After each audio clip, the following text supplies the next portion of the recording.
Buenas tardes de Israel, buenos días para Latinoamérica. Estamos muy felices de estarnos hoy aquí con nosotros. Soy Damián Filut, vicedirector del MTC, Mashab Educational Training Center, Centro de Capacitación para Educadores de la Agencia Israelí de Cooperación para el Desarrollo. En el día de hoy nos encontramos con el doctor Marcelo Wexler, quien va a presentar o va a compartir con nosotros un poco sobre la resiliencia y esta nueva realidad que estamos tratando o estamos enfrentando, ya sea para padres o para los jóvenes. El objetivo de nuestras charlas básicamente es apoyarlos en estas épocas que no son fáciles, que son bastante desafiantes, porque los entes a cargo de los procesos han cambiado, las dinámicas y los lugares también. Con nosotros, como les digo, está el doctor Marcelo Wexler, quien hoy por hoy, entre otras cosas, es docente, profesor en el Seminario Kibbutzim, uno de los institutos de educación superior más importantes de Israel, entre otras de las actividades que realiza. Gracias, doctor Wexler, por estar con nosotros hoy aquí. Le paso la palabra y quedo atento a sus contenidos. Bueno, gracias Damián. Hola a todos. Buenas tardes, buenos días. Primeramente quiero decirles que mi español no es tan bueno, está un poco desgastado, sin mucho utilizar, entonces de vez en cuando puede ser que tenga problemas. Entonces le voy a pedir a Damián que me ayude un poco en la traducción. Lo que vamos a ver hoy es un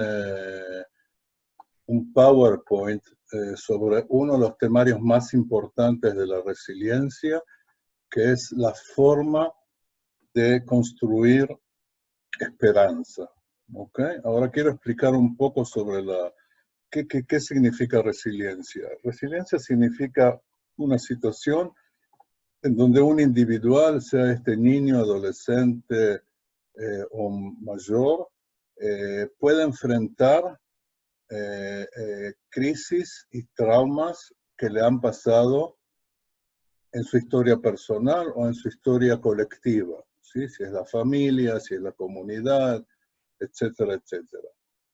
O sea, la resiliencia es una forma de comprender por qué hay personas que pueden enfrentarse a las crisis y los traumas anteriores y cómo se puede construir un proceso de resiliencia.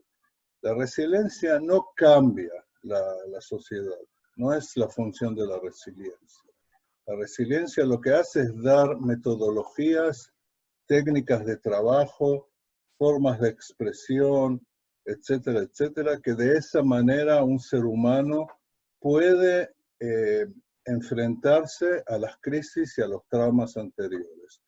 Y es una de las herramientas más importantes tanto en la psicología, menos analizada y menos construida dentro de la pedagogía, pero como yo soy pedagogo, lo que hago es traducir los conocimientos psicológicos a la pedagogía y utilizar la resiliencia como una forma de trabajo pedagógico muy importante, especialmente en lo que ya trabajo más de 30 años, que es con niños, jóvenes, comunidades en situaciones marginales, de marginalización, y con madres marginadas especialmente, y tratar de reconstruir su vida de acuerdo a una forma de acción, una forma de pensamiento, una forma de recibir psicológicamente la situación, nuevamente para afrontarse a las situaciones futuras de crisis. En ese sentido, la cuestión no es levantar soluciones que cambiarán todo el mundo, ¿sí? A pesar que yo quiero que el mundo cambie, por supuesto, pero sino que dar herramientas para poder existir dentro de este mundo como es, especialmente hoy en día a través de la crisis y el gran trauma que significa el virus, la corona, a nivel internacional, y qué es lo que le hace, qué es lo que sucede con los niños, con los profesores, con los maestros, con los docentes, con los trabajadores sociales, etcétera, que trabajan con comunidades que en sí mismos ya estaban marginadas. Esa es la primera explicación. La segunda explicación es lo que vamos a ver lo que vamos a ver hoy de todas las herramientas existentes dentro del trabajo de resiliencia, de construcción de resiliencia, es uno que me parece uno de los más importantes hoy en día, que es cómo comenzar un diálogo resiliente para crear un futuro mejor, una esperanza de futuro mejor con las personas, con los niños que han pasado un trauma. ¿Okay? En este caso puede ser el trauma o la crisis de la pandemia, pero pueden ser también otras cosas. Nuevamente, lo que van a ver es un PowerPoint que está trabajado desde el punto de vista de un diálogo individual entre un docente, un trabajador social y un joven, ¿okay? Un joven, una joven o una persona mayor. Pero se puede utilizar también esta metodología, porque yo lo he utilizado en el pasado, también con niños, a pesar que de la forma de la lengua, la forma de lengua que es más apropiada de acuerdo a la edad del niño o de la niña, pero se puede utilizar en todas las comunidades, en toda la gente de juvenil. Por supuesto que lo que hay que hacer es un poco traducir, entre comillas, este diálogo a nivel cultural. ¿Okay? A nivel cultural, que eso ya es cuestión de ustedes dentro de vuestros países, dentro de vuestro contexto social y cultural. Bueno, pasamos al PowerPoint.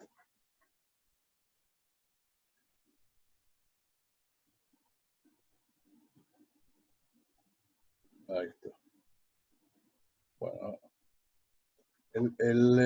este PowerPoint, que ustedes también lo pueden utilizar, yo lo llamo un diálogo para la esperanza. Nuevamente es una de las cuestiones de las herramientas más importantes de la resiliencia.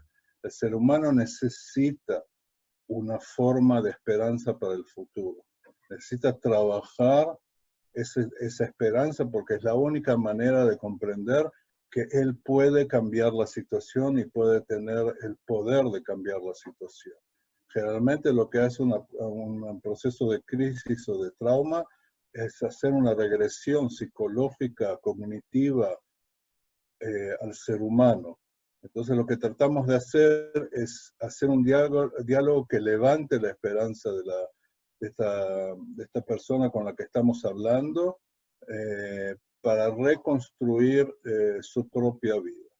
¿Okay? Es importante que lo tengan en cuenta esto, que no es una varita mágica, sino que lo que tratamos de hacer es cómo reconstruir la esperanza del ser humano que ha pasado un trauma, ha pasado una crisis, nuevamente individual o colectiva, y cómo lo tratamos cómo tratamos de llevar a cabo un trabajo, que es un trabajo que yo lo llamo no solamente psicológico, sino también pedagógico, porque es una forma de diálogo pedagógico dentro del contexto general. Es una herramienta, pero es una de las herramientas más importantes que tenemos. Pasamos el slide. Bueno, y Damián, vos me tomás tiempo, ¿sí? Me decís. Bueno. De acuerdo a las tesis de Weiner, que es uno de los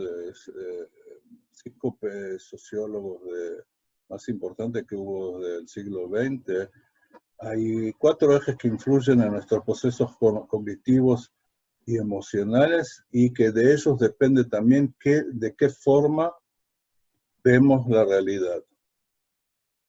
Uno es el destino, el otro es la inteligencia, las dificultades que tenemos que afrontarnos y en última instancia la inversión, cómo vemos nuestra propia inversión dentro del proceso de enfrentamiento con crisis y traumas. ¿Okay? Nuevamente, destino, inteligencia, dificultad y inversión. Lo que vamos a hacer ahora es pasar uno por uno y comprender qué forma de diálogo hacemos con la persona que está con nosotros en este diálogo y cómo podemos comprender cuál es nuestra función dentro de este diálogo.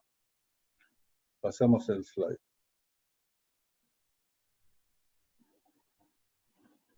Bueno, primero hablamos de destino. Y no es por casualidad. Hablamos de destino porque una de las cosas más importantes que tenemos como seres humanos, más importantes y más problemáticas que tenemos, es que muchas veces en situaciones de crisis, situaciones traumáticas, pensamos que nuestro destino personal o nuestro destino colectivo, si hablamos de familias, si hablamos de comunidades, es algo que no está en nuestras manos, ¿sí? El destino está hecho, está dado y con eso se acabó. Entonces, la primera pregunta que nosotros hacemos en un diálogo con una persona es si realmente el destino influye en nuestras vidas. Si él puede decir lo que quiera, puede decir que sí, puede decir que no. Si dice no, es más fácil, por supuesto. Si dice sí, generalmente las personas que están en una situación de crisis o traumático o marginadas dicen que sí. Entonces nosotros empezamos a preguntarles más preguntas. La segunda pregunta es, ¿qué influye en nuestras vidas? ¿Sí? Estamos hablando del destino. ¿Qué es lo que influye en nuestra vida? ¿Cuáles son las cosas que nos hacen pensar que tenemos una forma de destino predestinado, se dice, me parece, predestinado? ¿Qué es lo que hace que actuemos o no actuemos, que suframos o no suframos, etcétera, etcétera? ¿Qué es lo que nos hace sentir así en nuestras vidas? Entonces, la persona, nuevamente, si pudiéramos, lamentablemente con tanta gente no se puede hacer un diálogo, pero las personas, pero vacía, como se dice, les propongo que después pregunten cosas. Generalmente, que ¿sí? La gente no empieza a comprender o nunca ha sentado y a pensar nuevamente emocionalmente en forma cognitiva qué es lo que realmente influye en nuestras vidas. ¿Okay? Entonces la tercera pregunta es, ¿tengo control sobre mi vida? ¿Realmente tengo control sobre mi vida o no tengo ningún control y todo está escrito en el destino que me ha dado la vida? Eso es muy importante porque muchísimas personas, millones de personas marginadas, después de crisis, después de traumas, piensan que no tienen control sobre la vida, que todo está predeterminado. ¿Ok? Entonces eso hace que no tengan suficientemente fuerzas para salir de la crisis, salir del trauma y comprender que las cosas pueden ir de otra manera dentro de la vida, que es una vida evidentemente golpeada, no cabe duda, porque el que tiene resiliencia quiere decir que ha pasado crisis y traumas en la vida. O sea, no es algo que es genético, ¿sí? Que no viene con el DNA, como con el ADN, sino que se ha creado dentro de las circunstancias epigenéticas, que son las circunstancias de nuestros genes y de lo que la vida nos ha dado. Pero nuevamente, eso nos hace tambalear. La cuestión es si tenemos suficiente fuerza como para comprender y tomar actitudes positivas a pesar de la crisis y de los traumas que hemos pasado. Entonces, tengo control sobre mi vida, si alguna forma de control tengo, y ahí para ese lado lo llevamos, lo primero que tenemos que hacer es explicar la diferencia entre nuestra fe y nuestro destino. Es muy importante, porque las cosas no tienen que ver una con la otra. Yo puedo tener fe en ciertas cosas, pero eso no quiere decir que tengo un destino predestinado. Al contrario, también dentro de las religiones monoteístas, el cristianismo el Islam, el judaísmo, no existe una posición así. La predestinación está ubicada dentro de la posibilidad de la responsabilidad del ser humano. El hombre puede elegir, y porque puede elegir, es responsable de su propio destino. ¿Okay? Eso ya está escrito incluso en Génesis, en el Antiguo Testamento, en la Biblia, que el hombre siempre puede elegir su propio destino. Es una cuestión de acción que tenemos ante la realidad y no una cuestión de sentarnos y esperar que el destino nos diga qué es lo que tenemos o no tenemos que hacer. Entonces, esa es la diferencia. Yo puedo tener fe, puedo tener una fe religiosa, puedo tener mis propios valores, etcétera, etcétera. Eso no tiene nada que ver con la cuestión del destino. El destino yo lo elijo a pesar de que he salido de una situación nuevamente de crisis y traumática. A pesar de que he vivido eso, todavía tengo la suficiente fuerza para tener responsabilidad respecto a mi propio destino. Por tanto, terminamos el diálogo nuevamente, es todo el tiempo diálogo, ¿sí? No es que yo hablo solo, sino que pregunto y explico, etcétera, etcétera, etcétera. Nosotros, y en eso me incluyo yo mismo, o cualquier educador o trabajador social, nosotros somos los responsables de nuestro destino. En ese momento, la persona que estoy hablando con ella comprende que no es el problema solamente de él. No es una cuestión de problematización solamente del individuo con el que estoy hablando, sino que nosotros estamos todos en el mismo lugar. Nosotros todos somos responsables de nuestro destino. No es una cuestión de que yo soy un, entre comillas, por supuesto que lo diga, yo soy un, ¿cómo se dice? Eilui, no sé cómo se dice. Eilui. Una persona importante, una celebridad. Una celebridad, entonces yo tengo asegurado todo, sino que yo soy como tú o como ustedes con los que estoy hablando, y yo tengo la responsabilidad respecto a mi destino como tú la tienes. ¿Okay? Exactamente igual. Y es importante que él comprenda que en ese momento nosotros estamos juntos. ¿Okay? Yo tengo otras clases de responsabilidad respecto a él que dentro de poco yo les voy a explicar. Bueno, pasamos el slide.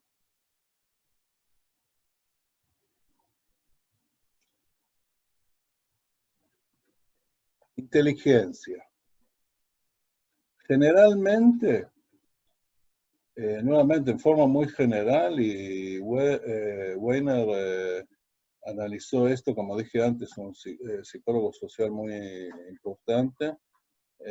Una de las cuestiones que gente marginada, gente que han pasado traumas o crisis muy importantes, empiezan a decirse a sí mismos que no son suficientemente inteligentes.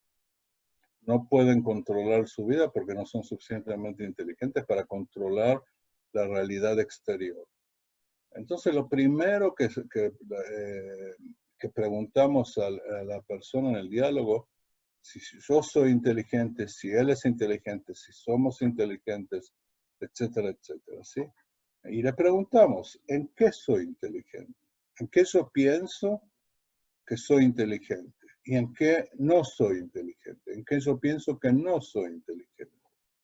Ahora, de aquí yo salgo de acuerdo a la edad de la persona o de las personas con las que estoy hablando, a una explicación por lo menos básica de qué significa la inteligencia. ¿Okay? ¿Qué significa la inteligencia? ¿Quién es el que decide si somos inteligentes? En realidad, no sé si les voy a contar algo nuevo para ustedes, pero no existe tal cosa. La inteligencia no es una glándula dentro del cerebro.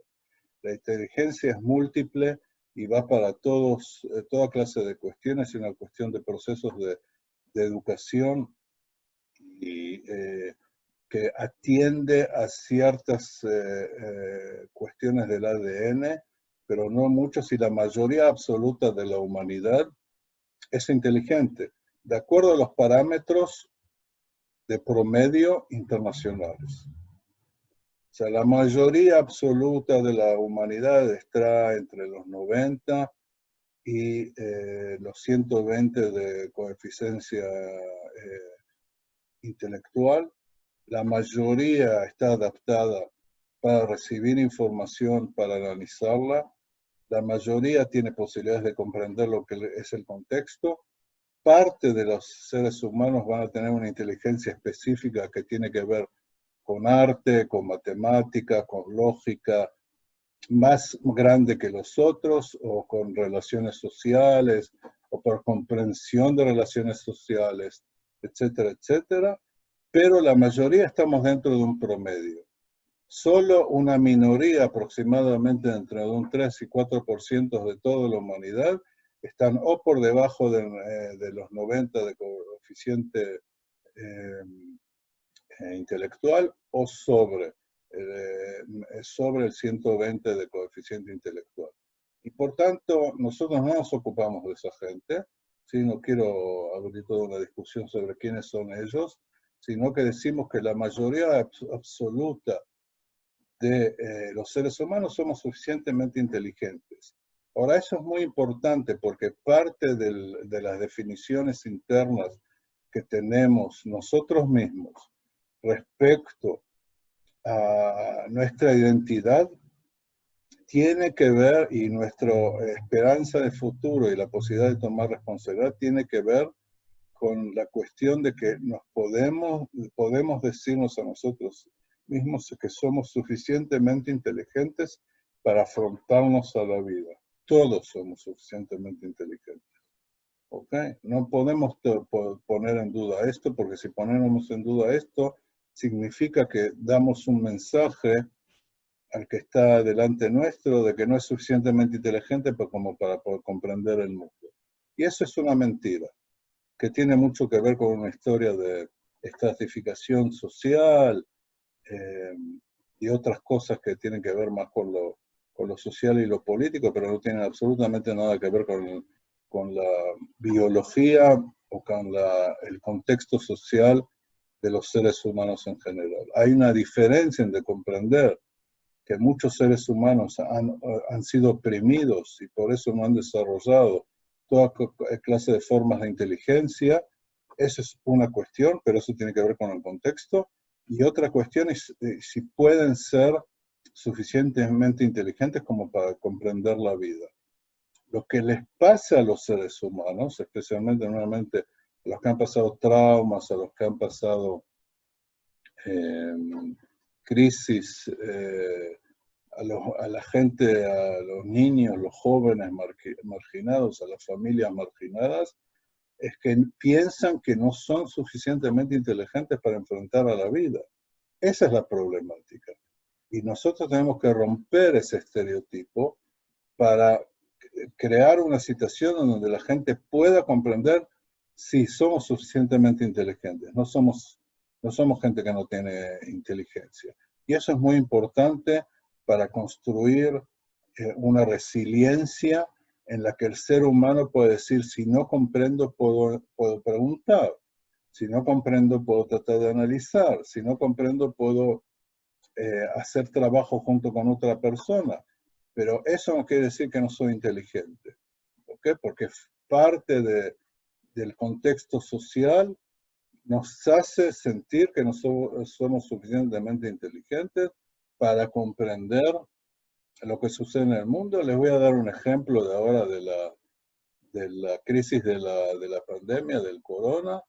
Las teorías de conspiración, todas las que dan vuelta en el internet, en el Facebook, en el WhatsApp, etcétera, etcétera. Las teorías de conspiración están basadas en que la gente no es inteligente. Tiene que estar basadas en eso, que no tienen la suficiente información y que no van a preguntar a otras formas de información para comprender qué es la verdad y cuál es la mentira. ¿Okay? Sino que toman en cuenta de que el ser humano recibe una información y con eso se acabó el asunto. No va a haber ninguna forma de análisis. Entonces la teoría de la conspiración puede vivir solamente si del otro lado, el que recibe esa información conspirativa, piensa que no tiene lo que analizar, sino que esa teoría me va bien con mi ignorancia, me va bien con lo que yo siento conmigo mismo, y me va bien, eso es lo más importante, que pienso que el que me da esa información, que no es cierta, es suficientemente inteligente y más inteligente que yo. ¿Ok? Bueno, pasamos a otro slide. Dificultad. Dificultad tenemos todos, no cabe duda. Entonces, lo que tenemos que preguntar a la persona que está enfrente de nosotros, nuevamente, recuerden, cuando yo hablo de personas, hablo de niños, adolescentes, jóvenes, familias, comunidades, por supuesto, docentes, trabajadores sociales, etc. ¿Cuándo siento dificultad? ¿Qué es lo que me hace que sienta dificultad? ¿Ok? Siento dificultad emocional. ¿Cómo la siento? ¿Cómo siento esa dificultad emocional? ¿Qué me hace esa dificultad? Nuevamente, lo hago en forma de más o menos balanceada, a pesar que yo pienso que muchos de nuestros hábitos como seres sociales somos más irracionales que racionales, pero de todas maneras, lo que quiero... wow, me olvido el español. Remarcar. Remarcar, gracias. Gracias por la traducción instantánea. Lo que quiero remarcar es que nuestras dificultades sociales, cuando estamos hablando de resiliencia y de crear un futuro mejor, ¿sí? De crear una herramienta para pensar que el futuro mejor es posible y que yo puedo ser responsable de ese futuro, ¿sí? Es comprender el bagaje emocional de los seres humanos. Y eso es muy importante. Cuando yo siento traumas y siento depresión y tengo angustias, y esas angustias me hacen retroceder y hacer una regresión, eso es una dificultad emocional. ¿Okay? Es una dificultad emocional. Pero como acá estamos hablando de un proceso pedagógico, siempre tomarlo en cuenta, entonces lo que tratamos de hacer es, ok, esta es nuestra lista de nuestras dificultades emocionales. Yo la tengo que tomar en cuenta. Yo como docente, como pedagogo, lo tengo que tomar en cuenta porque yo es el que creo este diálogo.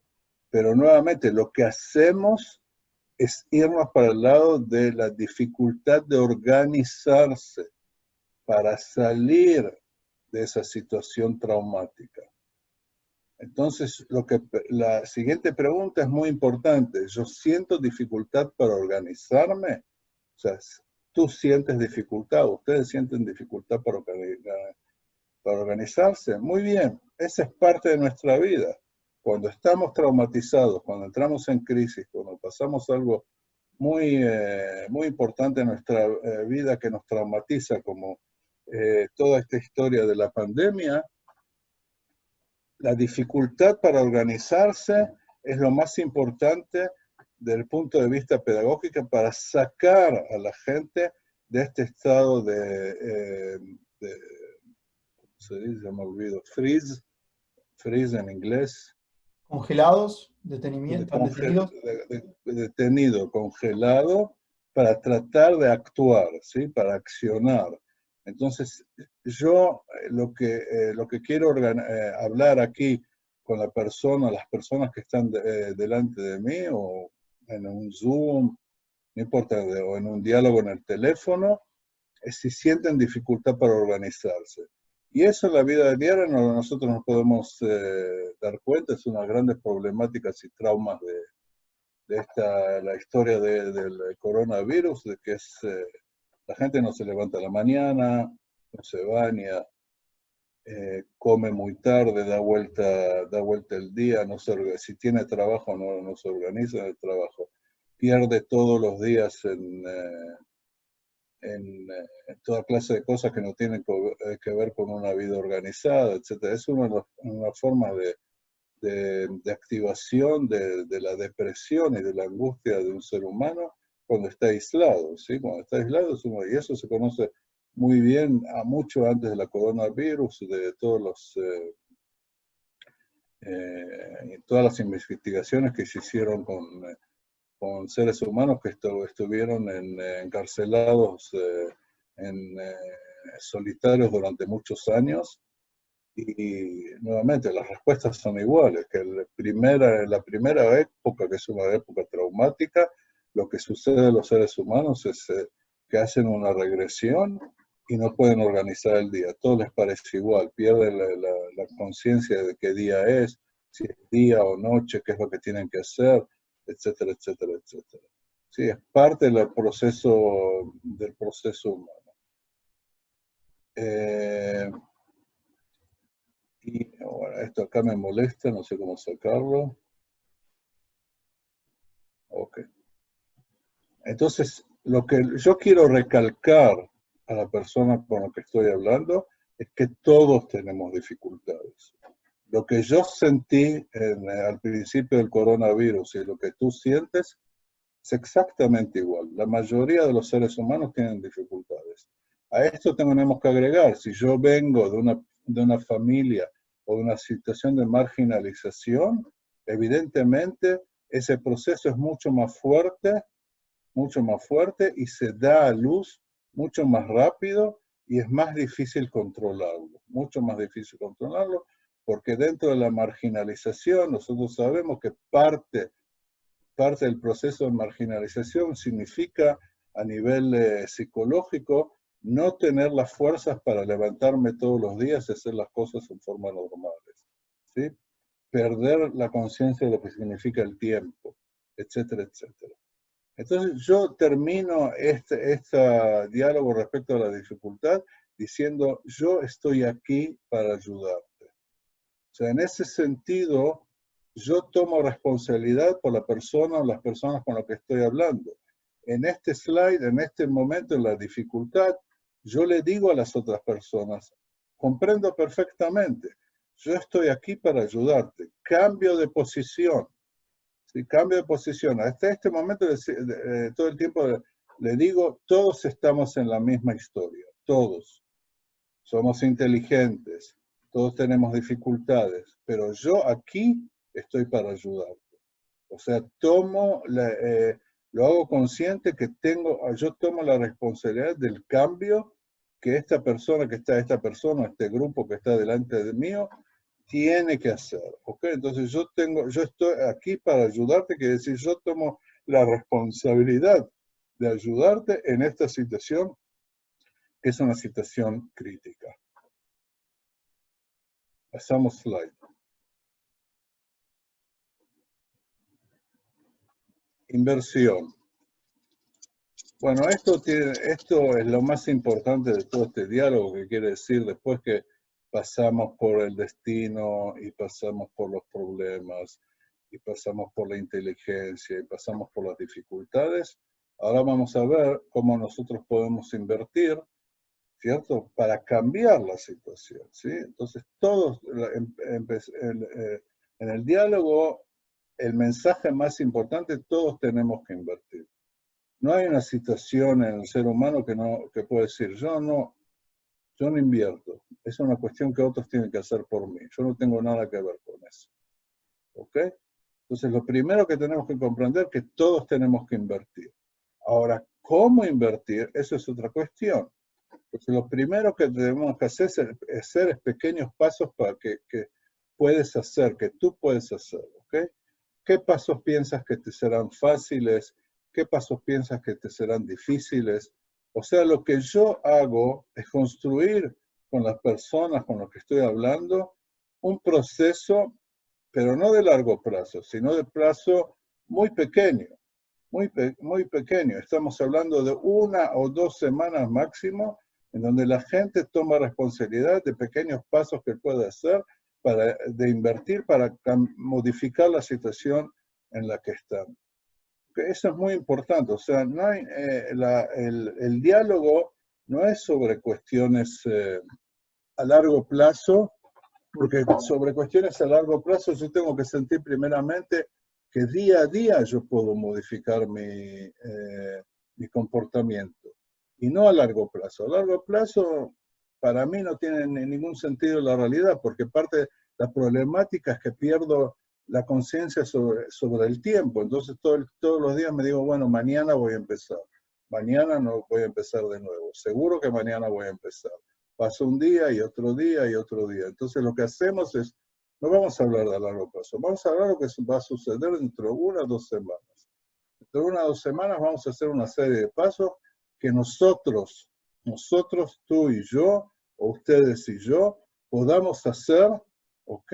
Podamos hacer para reconstruir nuestra vida y tener esperanza en el futuro. Entonces, les preguntamos, ¿qué pasos son los fáciles para ti? De esos que al principio nosotros dijimos que lo podemos hacer. ¿Y cuáles son los más difíciles? O sea, abrimos la problemática, no la cerramos y le decimos todo va a estar bien. No, al contrario.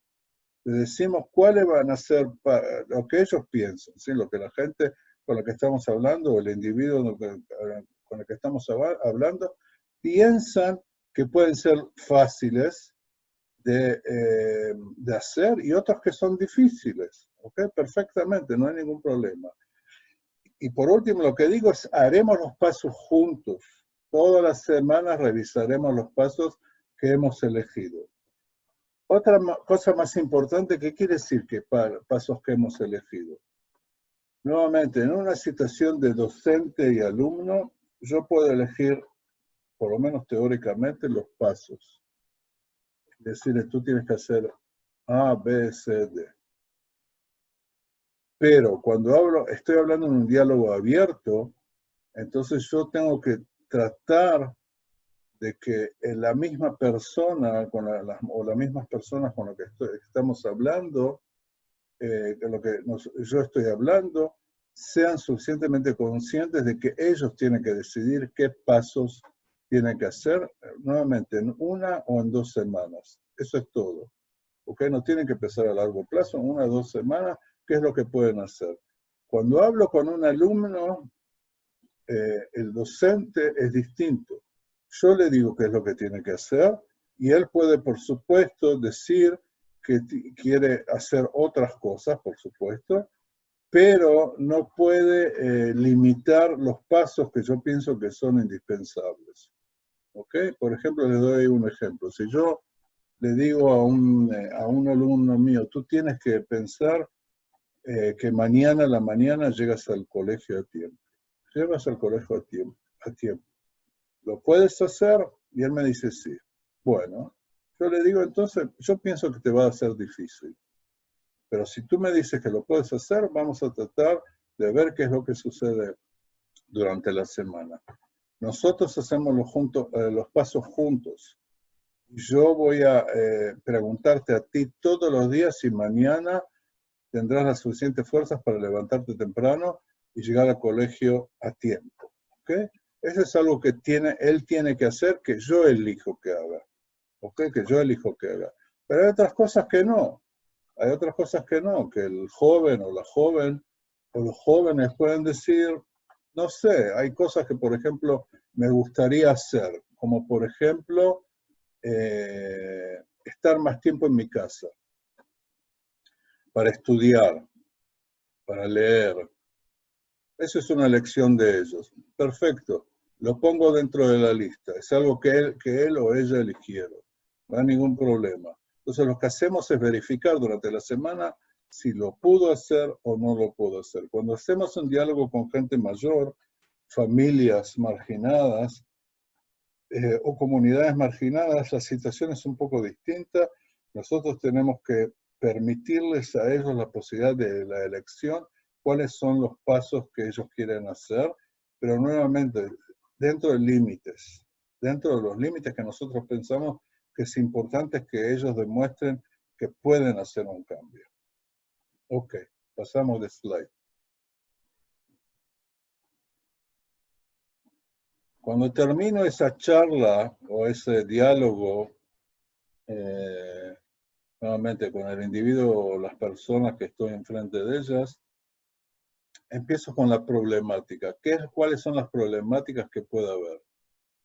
La primera problemática es el síndrome del escalador de montañas, que todos tenemos, ¿sí? Que nos imaginamos, fantaseamos que podemos subir una montaña, pero también podemos fracasar. Todos podemos fracasar, evidentemente. La diferencia es que todos podemos comenzar de nuevo, si es que eso es lo que queremos hacer. Entonces, yo lo que hago es, otra vez me olvidé, la adgish, Marcar. es remarcar. Lo que hago es remarcar, la problemática existen todos, ¿ok? Todos podemos fracasar, pero podemos recomenzar nuevamente. Y esa es parte de la cuestión de ser resiliente, de comprender que puede ser que muchas cosas que he hecho la lista de los pasos siguientes que quiero hacer, y en realidad solo puedo llegar al 50%. Muy bien, yo estoy aquí para analizar junto contigo qué es lo que pasó. Pero el síndrome del escalador de montañas es algo que tenemos que internalizar para comprender que no todas las metas que nos pusimos pueden ser siempre conseguidas de una sola vez. Nunca es así. Generalmente para los seres humanos, muy pocos seres humanos lo pueden hacer, y esos pocos nos dan ejemplo para la mayoría. Pasamos slide.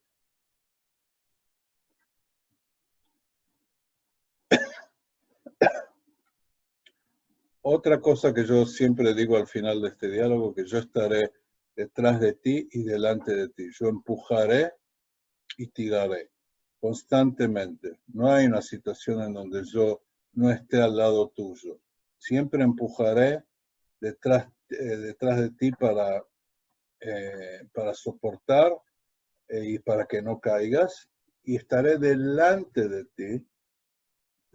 ti, porque yo tomo el liderazgo del proceso, ¿sí? Como he dicho antes, yo estoy junto a ti y yo te ayudaré. Entonces, yo te ayudaré también porque yo lidero este proceso y por tanto estoy delante de ti.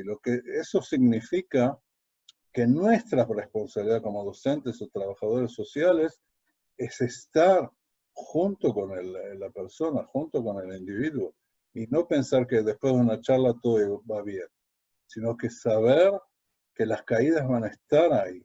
Él tiene que tener confianza que yo yo estaré siempre con él en ese lugar. Siempre estaré ahí para empujarlo, estar delante y tirar para seguir el camino. Siempre, constantemente. Y es parte de la cuestión, que es una cuestión ética del docente o del trabajador social. Si no hay un trabajo de empuje constante de nuestros alumnos o las comunidades con las que trabajo, no puede haber cambio. Es parte de nuestra responsabilidad. Pasamos otro slide, creo que... Y durante el diálogo yo remarco tres cuestiones. Y al final seguro, nosotros estamos juntos en esto, siempre estamos juntos. No eres tú que estás solo, siempre estamos juntos. Lo segundo, yo tengo total confianza en ti, a pesar que sé que habrá caídas, pero a pesar de que sé que habrá caídas, tengo total confianza en ti. Y lo tercero, no renunciaré a ti. O sea, estaré allí, pase lo que pase. ¿Okay? Porque eso es importante, que el individuo que está delante de mí comprenda que realmente estoy con él. Realmente estoy con él quiere decir que yo tomo una responsabilidad por el proceso. Segundo, que tengo total confianza en él. Total confianza. A pesar que conozco su historia, a pesar que yo sé que tuvo muchísimas caídas en el pasado, eso ya no interesa. Parte de la cuestión de construir una resiliencia es comprender de lo que ha pasado es parte de lo que yo puedo saber respecto a un proceso. No es una cuestión de desalentar al ser humano. Y lo tercero, y lo más importante, es que yo no voy a renunciar al proceso. No renunciaré a ti significa que yo hago este proceso sabiendo, y tú lo tienes que saber, que yo no renunciaré a ti, a ustedes. ¿Ok? Nunca renunciaré, porque es parte de mi ética profesional. Porque si yo pienso que voy a renunciar a este proceso, quiere decir que en última instancia estoy diciendo, bueno, les va bien, excelente. No les va bien, es un problema de ustedes. Para mí es un problema común. Bueno, aquí terminamos, ¿sí? No sé ni siquiera cuánto hablé. Hablaste interesante, que eso es lo importante, y la sala está llena y no dudo que con muchas preguntas. Bueno, perfecto. Con agrado recibí preguntas o aclaraciones, lo que sea. Entonces, como siempre, con el doctor Wexler lo que siempre logra hacer es introducirnos a las particularidades, a los detalles de cuando queremos trabajar con estas poblaciones y ejemplificar y explicar cómo se debe hacer. Creo que fue excelente la exposición y nos deja mucho que pensar y analizar cómo trabajar con jóvenes en estos tiempos y en general. Ahora sí, recibí de antemano y ahora tengo digamos, hay varias personas que quieren preguntar. Lo que primero recomiendo es que me escriban si tienen una pregunta y a partir de eso empezar a conversar con el doctor. Si alguna persona quiere hablar, puede hacerlo, pero tiene que ser muy preciso, menos de un minuto, 30 segundos, para presentar su pregunta. Quedo atento si me quieren escribir preguntas o hablar. ¿Alguna persona levanta la mano o prefiere escribir en el chat? Obviamente en el chat estás recibiendo todo tipo de halagos, ¿no? ¿El diálogo tiene un límite de tiempo o es libre?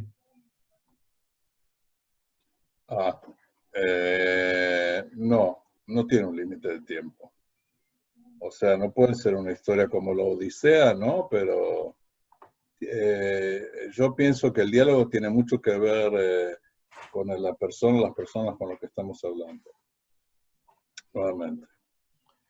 Con jóvenes, con adolescentes, generalmente un diálogo así me llevaba aproximadamente, nuevamente en un contexto cultural distinto, media hora.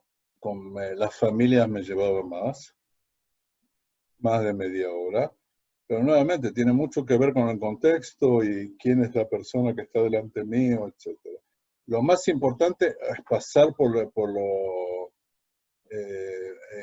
pasar todo el proceso, ¿sí? Que él recuerde cuál es el proceso. Porque nosotros después lo que hacemos con ese proceso es hacerle recordar, ¿ok? La próxima vez que hablamos con él o con ellos, hacerle recordar qué quiere decir responsabilidad, qué quiere decir trabajar para el futuro, qué quiere decir destino, etcétera, etcétera, qué quiere decir inteligencia. Es de acuerdo al proceso que la misma persona, el grupo, pasa. Perfecto. Tenemos una persona, María Eugenia. María Eugenia, ¿estás con la cámara prendida? Sí. Te doy la palabra para que puedas. Lo único que le pido es que sea breve, menos de medio minuto, para ser específico con la pregunta. Hola, ¿qué tal? Gracias por la charla. En este momento yo soy paciente COVID-19, estoy transitando el proceso, soy docente y trabajo en una institución donde mis estudiantes son muy pobres, muy carenciados, sus padres tienen que salir a trabajar para el sustento de cada día. Mi pregunta concreta es, ¿cómo podemos nosotros como institución poder armar un plan de trabajo para la resiliencia en esta situación de pandemia para nuestros chicos? Muchas gracias. Bueno, María Eugenia, lo primero que quiero decirte es que por lo menos la experiencia que estamos teniendo en Israel con gente que yo le doy consejería es llamar por teléfono, incluso si no hay WhatsApp, ¿ok? Llamar por teléfono. Si no existe teléfono es otro problema. pero si se puede llamar por teléfono, hablar con las personas y hacer esa forma de trabajo con los niños y con la familia. ¿Ok? Hacer exactamente lo que, no exactamente, pero tomar esa, como se dice en español, esa forma de trabajo que yo les expliqué aquí. Es tratar de hablar, ¿ok? De que en realidad ellos sientan que hay alguien que se acuerda de ellos, ¿ok? Se acuerda en una situación que es una situación de crisis, no cabe duda, ¿ok? Entonces, hablar con ellos, hablar por teléfono, no es eso, solamente si me digas que no hay teléfono, eso es otra problemática, pero si hay un teléfono celular, no importa, hablar con las personas, es el primer diálogo importante dentro de una crisis. Hablar con los seres, con las personas que están del otro lado, hablar con el niño a nivel que ellos pueden entender y hablar con la familia. Ese es el primer paso. Después hay otros pasos que hay que pasar juntos con respecto a la crisis, cómo comprendemos la vuelta a la escuela, al colegio, etcétera, etcétera. Esos son para otros debates más adelante. Muchas gracias. Hay dos preguntas que surgen varios en el chat. La primera es, ¿se pueden hacer diálogos grupales o para familias? ¿O tiene que ser de uno a uno? Y número dos, No. Sí. Y número dos, hay situaciones que producen estrés, sufrimiento, que definitivamente no se pueden cambiar. ¿La capacidad de resiliencia podría potenciarse haciendo consciente ese recurso en la persona? ¿Cómo se podría hacer? Nuevamente repíteme la pregunta porque... La primera pregunta es más específica en temas de grupales o familias. Sí. Bueno, la primera pregunta es fácil. Se puede hacer en grupos, se puede hacer en familias, se puede hacer con individuos. Hay diferencias, por supuesto. Si yo tengo un grupo de personas, de familias juntas, evidentemente el diálogo es distinto. ¿Ok?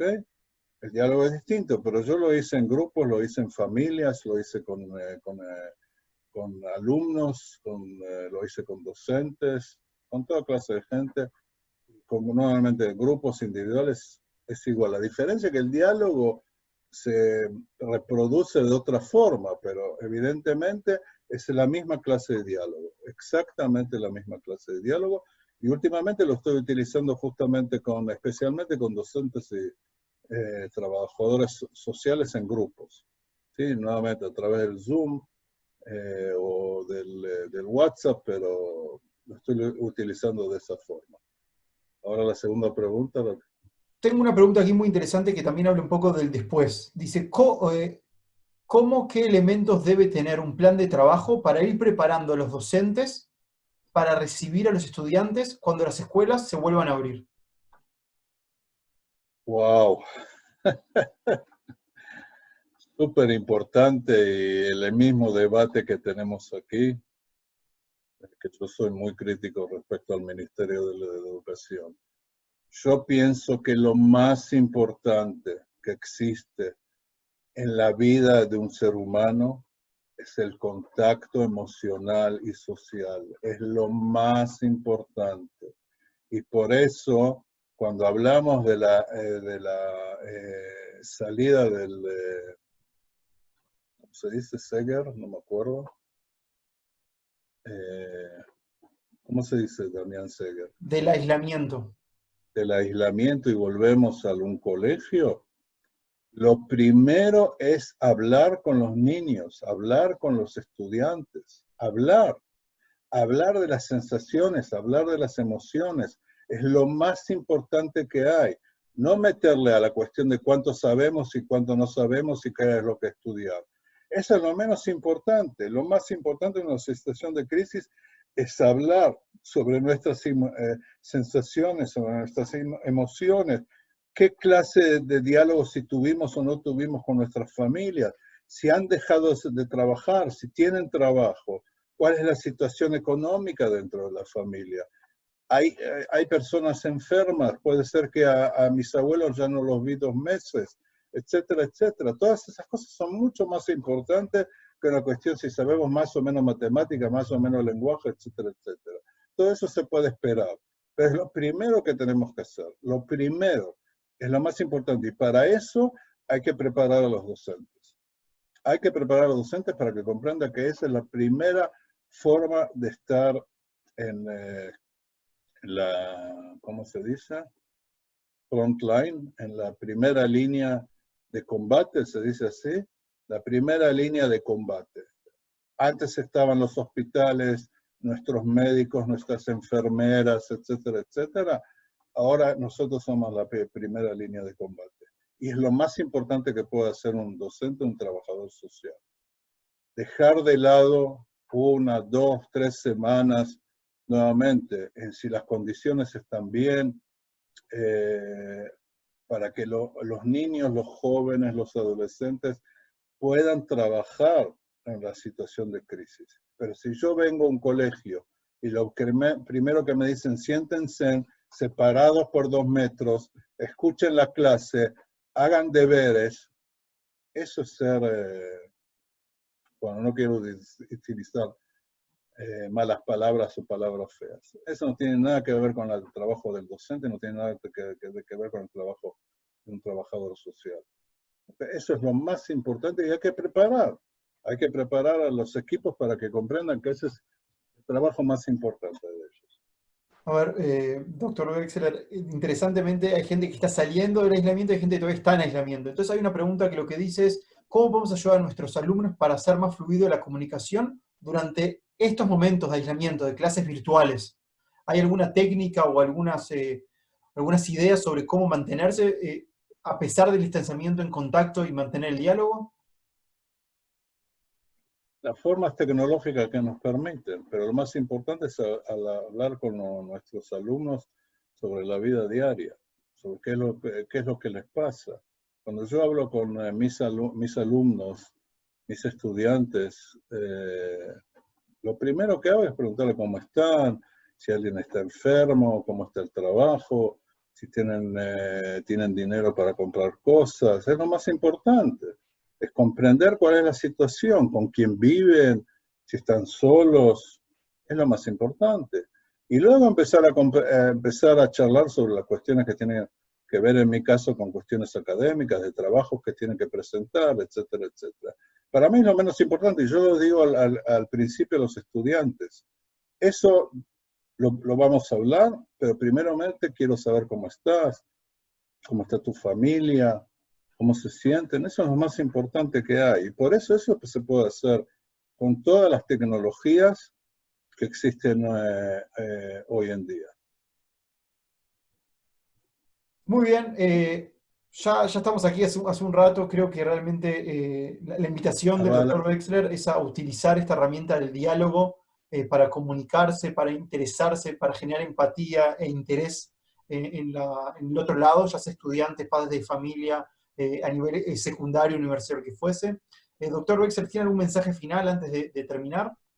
Les doy el mismo mensaje del que escribí en el PowerPoint. Yo sé que estoy lejos, yo sé que la forma bueno, eso lo pueden pedir a Damián, a través de Damián, estar en contacto conmigo, con gusto lo haré. Lo más importante es que sean fuertes y que tomen responsabilidad. Yo sé que van a tomar responsabilidad, eso no me cabe duda, porque creo en ustedes a pesar de que no los conozco, a pesar que son pequeñas figuritas no los conozco, pero yo les digo porque confío en ustedes.